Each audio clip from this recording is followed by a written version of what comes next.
The following demo is designed to give you a good understanding of some of the features of the Invenio content financial solution and demonstrate how the solution delivers business benefits such as strict budget controls, real-time reporting, and more efficient financial processing. Built on SAP, our solution focuses on the financial management process across the many departments who play a part in content creation with detailed financial planning, control, and reporting at its core. Departments such as finance, marketing, production and operations, who previously work in silo, will now work on the same system, improving transparency and efficiency. So, let's look at an overview of the system components. Here we start with the concept approval form. When a member of the team comes up with an idea, they need approval from superiors. The concept approval form is an efficient way to showcase an idea across the pre-designed workbase for feedback and approvals. Once this concept approval form is confirmed, it will be approved and developed into a deal memo. The deal memo is a summary of the concept or acquisition and goes into budget details, production house choices, lead talents and staffing contracts. As with the concept approval form, the deal memo will be processed for approval with all comments, approval and rejections tracked and viewed on the system. Once the deal memo is approved and the standard SAP elements have been created automatically, procurement falls into place. POs will automatically be created, and once the service has been delivered or rendered, the service receipts are created and subsequent invoicing posted automatically. Inventory recognition is an important step, as this inventory will soon become IP on the balance sheet. It's at this point the inventory recognition and amortization principles are defined for the organization. Now, with the basic understanding of the system components, let's have a look at the solution. In this demo, we'll be showcasing some key features to the solution, including the concept approval form, deal memo, milestone achievement, mass SRN posting, content receipt, inventory recognition, and amortization. Most of these stages are developed by Invenio, with some standard SAP Fiori applications such as My Inbox, procurement, invoicing, settlements, and amortization. From the Launchpad, we can access the concept approval form. I've created a concept already using the TV series Underworld as an example. Content type is the program, the content category is regular, and the nature of the program is co-production. So as you can see, this is a collaboration between in-house and third-party production houses. Each concept will have its own unique number, which is the concept approval form number. In the first data field, you can enter what the new content will replace, which in this case is Action League Now. The objective of the program is Buzz, and the estimated release date is the 1st of May 2017. The genre is drama, the currency in which the production will take place is USD, the content subtype is fiction, and the proposal is for 15 episodes. The estimated budget is 9.8 million. The average duration per episode is 1 hour, and the producer is James Paul. The next stage is the concept tile, which is a central part of the concept approval form. It's within the concept tile that the creative department will document at length what the concept is all about, including a synopsis. Anticipated schedule and viewership ratings, expected telecast day can also be entered at this point. With these details added into the system, average viewership ratings can also be calculated. Here we can also see any comments that have been left by the initiator or approvers.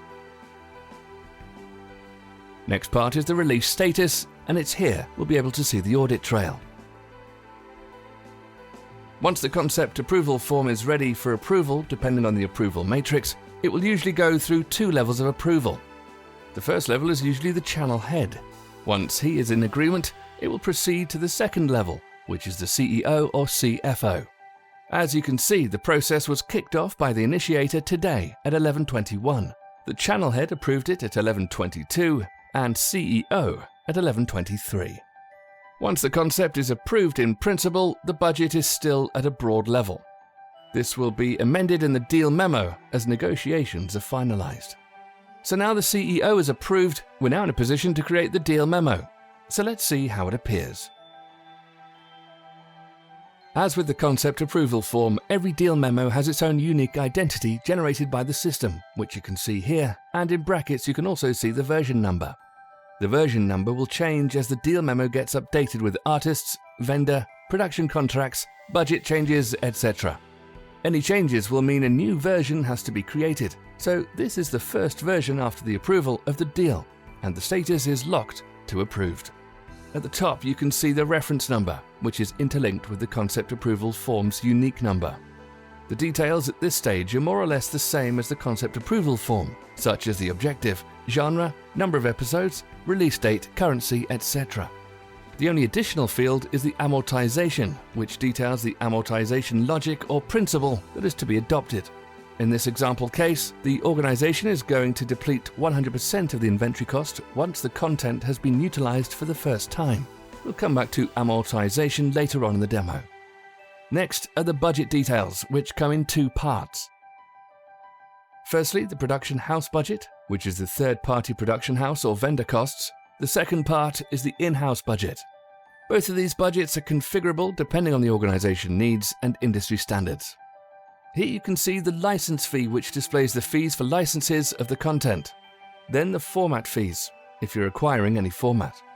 Talent or crew fees can be entered here, and any miscellaneous costs are here at the end. Now that the costs have been entered into the deal memo, the system apportions this cost equally across each of the episodes. A decision was made to create 10 episodes instead of the proposed 15, so the budget reflects $980,000 as the budget per episode. So with this we go onto the next tab, which is the Talent and Crew Contract tab, where we've created the artists' contracts. In this season of Underworld we have two main talents, who are Roger Gomez and Samantha James. Each artist's contract has more detail, such as milestone payments. So let's click on Samantha James. The total talent and crew budget was $2 million, out of which this particular artist has a contract value of $100,000. As you can see, we've allocated some of the available budget for the artist, but $1.8 million is still available. Here we can see the milestones that have been negotiated with this particular artist, Samantha James, who is associated with all 10 episodes.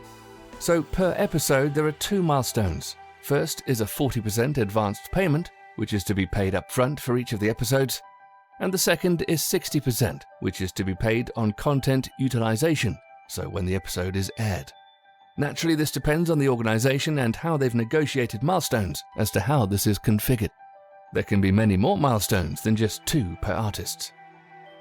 So once the talent contracts are created, the next stage are the vendor contracts, which in this case is Real Productions, who produce Underworld. The production house contracts are more elaborate compared to the artist contracts, with details such as cost per episode, which in this case is calculated at $700,000 per episode. Again, there would be negotiated milestones, which in this case is 30% of advances, then 70% on receipt of content. We also need to mention the format the content will be delivered in. For example, high definition with Dolby, Digi-Beta tape, or another format such as downloads. As and when the content is received, the delivery date will be updated in this section. This is an important step, as the delivery date is linked to payments. Next is the rights information, which we capture here. The start date is the date of telecast, and here is when the validity ends. It also details that only 3 runs are allowed.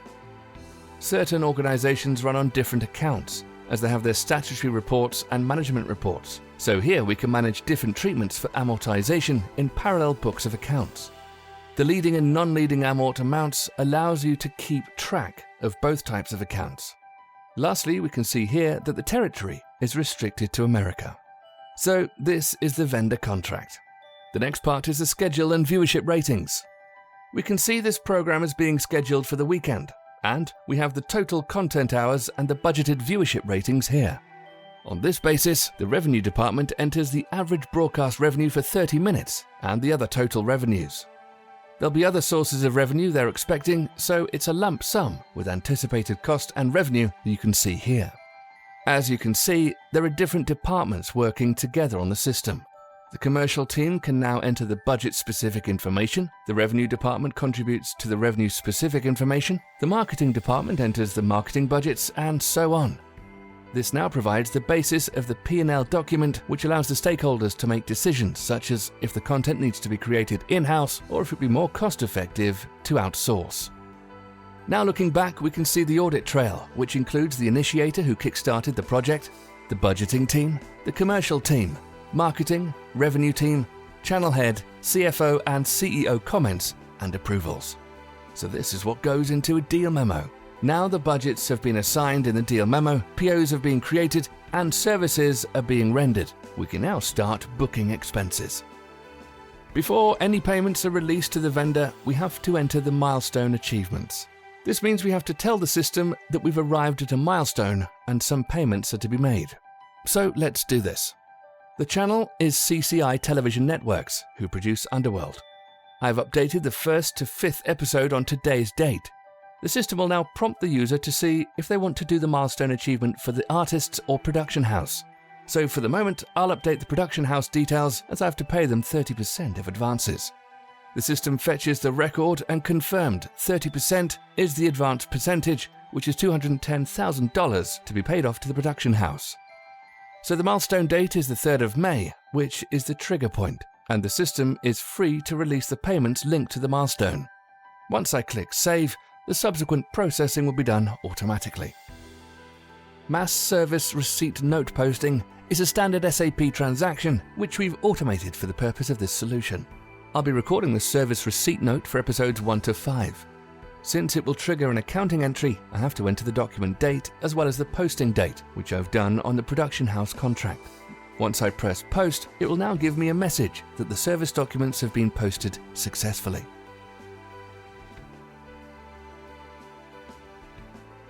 As the system has been automated for the content financial solution, we've cut out 3 or 4 pages of navigation.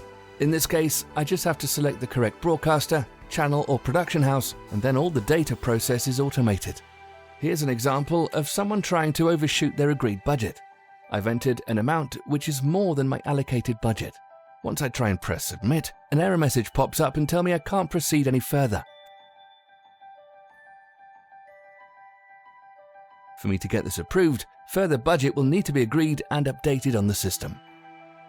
The inventory recognition is programmed so that once I've received the content, I'll be able to recognize my inventory. If you remember, the inventory recognition policy was 100% of the inventory recognition once the content had been received. So now we need to specify to the system that we've received the content, which is done in the Content Receipt tab. I've received the content for episodes 1 to 5. The system defaults to today's date, and I can enter a remark, such as, I have received the tapes and they're in good condition. Then my content receipt is confirmed and the inventory recognition will progress.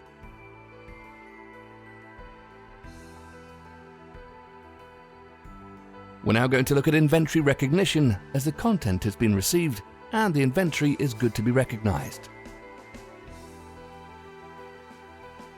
I'll do this for episodes 1 to 5. So the budget here was $980,000. The actual amount we paid to the production house was $210,000, so we need to provide $770,000 to recognize the inventory at 100% value. This is a calculation engine we've built, so the system will automatically provide the deficit value. Once I've posted, it says the document has been posted successfully and has provided the right amount of value. Finally, we come to the amortization part, which is a standard SAP transaction. This will post the depreciation of the inventory to the final books of accounts, a process usually carried out by the finance department. As you can see, episodes 1 and 2 have already been televised, and the amount has been recognized as the amortization has now taken place. Here you can see the book value stands at 0. For episodes 3 to 5, the telecast has not happened as yet, so you can see the inventory value is still at $2.9 million. So this was a demonstration of some of the key functionality of the Invenio content financial solution, from creation of the concept to inventory recognition and amortization. As highlighted in the demo, the solution is highly customizable to individual company requirements, and with the in-depth knowledge of our media consultants, we'll be able to advise you on how this can enhance and streamline your business.